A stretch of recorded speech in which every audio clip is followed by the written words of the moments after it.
जम्मू कश्मीर में कश्मीरी पंडितों पर हुए अत्याचारों पर बनी फिल्म दी कश्मीर फाइल्स को काफ़ी ज़्यादा सुर्खियां मिल रही हैं। आपको बता दें, इस फिल्म में 1989 में कश्मीरी पंडितों पर हुए अत्याचारों और जिस तरीके से उन्हें कश्मीर छोड़ना पड़ा था उसकी कहानी दिखाई गई है। फिल्म कश्मीर फाइल्स के रिलीज होने के बाद एक बार फिर से कश्मीरी पंडितों का मुद्दा सुर्खियों में है। दिग्गज नेताओं समेत आमजन के बीच इस मुद्दे को लेकर काफ़ी ज़्यादा चर्चा शुरू हो गई है। इस बीच केरल कांग्रेस का एक ट्वीट काफ़ी तेजी से वायरल हुआ था जिसमें ये कहा था कि जम्मू कश्मीर में मारे गए पंडितों से ज़्यादा संख्या मुस्लिमों की रही थी।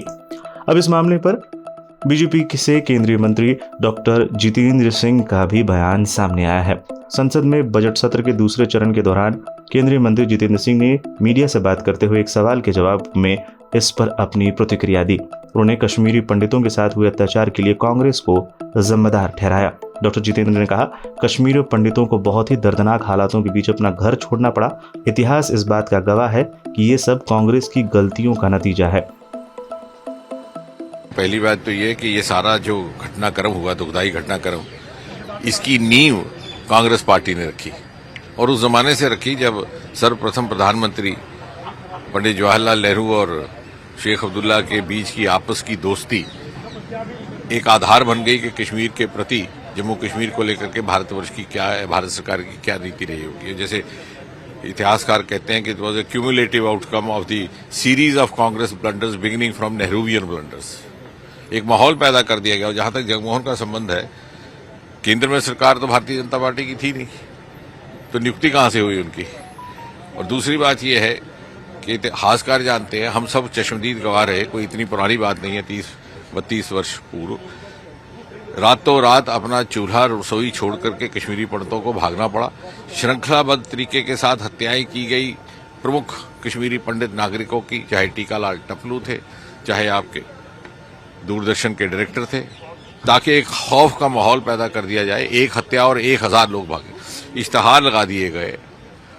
और जहां तक संबंध है भारतीय जनता पार्टी का, या संबंध है इसके विचार परिवार का, संगठन परिवार का, ये भारतीय जनता पार्टी थी जिसने उस समय शेल्टर होम स्थापित किए, ट्रांजिट कैंप स्थापित किए। हम सब उस समय युवा कार्यकर्ता के तौर पे उसका हिस्सा रहे, स्वयं देखा। उदाहरण के तौर पर जम्मू में गीता भवन में कैंप था। और जो पहली ग्रीष्म ऋतु मुझे भली भांति याद है, 1990 में जब पहली गर्मी का सामना करना पड़ा तो भारी संख्या में कश्मीरी पंडित गर्मी की लू से बीमार हुए थे। क्योंकि मैं चिकित्सक भी था तो हम सब वहां पर एक वॉलंटरी सेवा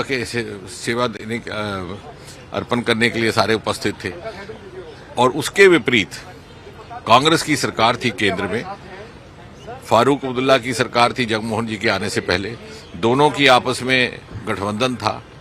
इनसे पूछा जाए 1987 में जब विधानसभा का चुनाव हुआ, उसमें जिस प्रकार की धांधली हुई है, जिसके लिए नेशनल कॉन्फ्रेंस जिम्मेवार है, जिसके लिए कांग्रेस का सहयोग उनको प्राप्त था, और उसके उपरांत स्क्वाड्रन लीडर खन्ना, भारतीय वायुसेना के अधिकारी, उनकी हत्या यासीन मलिक और उनके साथियों ने सरेआम दिन दहाड़े की। लेकिन अब उनके खिलाफ कार्रवाई शुरू हुई है मोदी सरकार आने के बाद, राज्यपाल शासन लागू होने के बाद। बता दें, द फिल्म कश्मीर फाइल शुक्रवार को सिनेमाघरों में रिलीज हुई। इसमें 90 के दशक में कश्मीरी पंडितों को घर से बेघर करने की कहानी को दर्शाया गया है। फिल्म को अन्य निर्देशकों के साथ साथ विवेक अग्निहोत्री ने डायरेक्ट किया। फिल्म में मिथुन चक्रवर्ती, अनुपम खेर, दर्शन कुमार और पल्लवी जोशी जैसे बड़े कलाकार हैं। कई राज्यों में इस फिल्म को टैक्स फ्री कर दिया गया है। फिल्म को लेकर लोगों के अलग अलग विचार निकल कर सामने आ रहे हैं।